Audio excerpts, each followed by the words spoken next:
Nate, there you are. Welcome to the Off-Road Games. Jump in this bus, I got more to tell you. I've brought you here to give you your official invite to the Off-Road Games 2024. This year's games is going to be more awesome, bigger, and better than ever thanks to you and your participation. Now, I'm going to need you to bring your favorite off-road rig and a lot of guts because we're going to be teaming you up with another YouTuber that does not do off-roading. So you and your team are coming out to Sand Hollow and you are going to be spotting your teammate up the same course that we did the Wrecker Games on last year, which is Double Triple Sammy. It's a rated 8 trail and it is not for the faint of heart. So there's going to be 4 checkpoints along the trail where you and your teammate will be participating in some sort of a challenge of speed, skill, knowledge, and agility. Don't worry, you don't need to bring anything. It will be provided for you. And your job is to have fun and entertain the crowds. We're going to have probably 10,000 people there this year. Are you not entertained? We can't wait to see you, your off-road rig, and your new teammate in March. Teammates will be disclosed at a later date in the future, and I will not accept any sort of bribery to get you with a special teammate. We're committed. We're doing the Matt's Off-Road Recovery Off-Road Games, but there are a bunch of YouTubers that have backed out, and it's for one very important detail. Last year, this competition was called the Wrecker Games, but this year they rebranded it and expanded it to the Off-Road Games. Now, we don't have an off-road wrecker, ...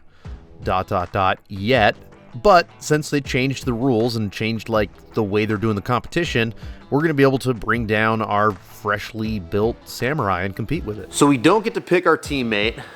We don't get to drive our own vehicle. We're the spotters.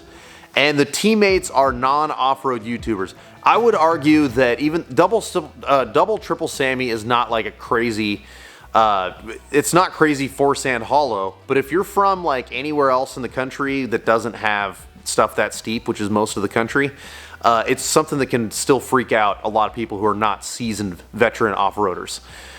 Even when they are seasoned veteran off-roaders. When I came down to Sand Hollow for the first time, after many years of wheeling all over the country, I couldn't believe how steep stuff was.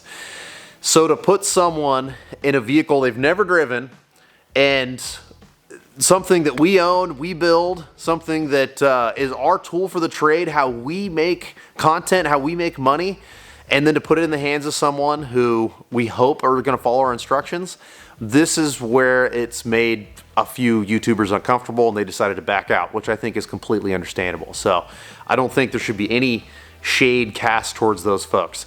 I was apprehensive. We don't get to pick who our teammate is, but fortunately for me, I think we hit the jackpot. At 6'1", I'm about as big as you would want to put in one of these.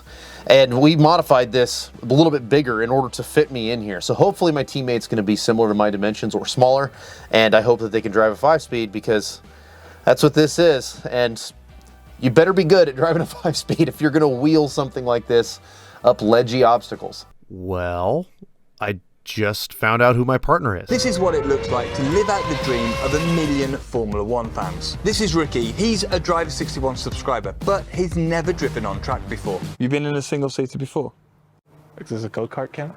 And today, I'm going to coach him to drive this 2012 Formula One car. This dude teaches people how to race Formula One? It's unbelievable. Do you think... Who thinks that the other teams, the other off-road teams, are going to be accompanied by someone who teaches people how to race Formula One? I can't believe how lucky I am. I mean, I couldn't have like chosen a better partner. And I know what you're thinking. You're thinking, Nate, did you save up a whole bunch of money for many years, buy some property, buy a Mini X, and then have plans to put a rock garden on said property? That would be a good question. That would be a really, really good question. So can Scott, aka Driver 61, transfer a lifetime of racing into driving a plucky little diesel buggy up some big rocks? Time will tell, I guess. But personally, I think I hit the jackpot. Maybe I'll even make a new friend across the pond. Unfortunately, this thing is not ready for a competition, but we're working on getting it there. Got a set of 43s coming next week, which is going to be awesome for this. This is the old transmission. This entire last week, we pulled the engine, transmission, and transfer case. I fine-tuned some problems that we had in the transfer case. We replaced the transmission with a brand new unit from Zumbrota transmission, which I just hit up my guys at Randy's Ring and Pinion. Awesome. Awesome that you can get transmissions through Randy's. So all that's in. We're just about to restart this and make sure everything still works.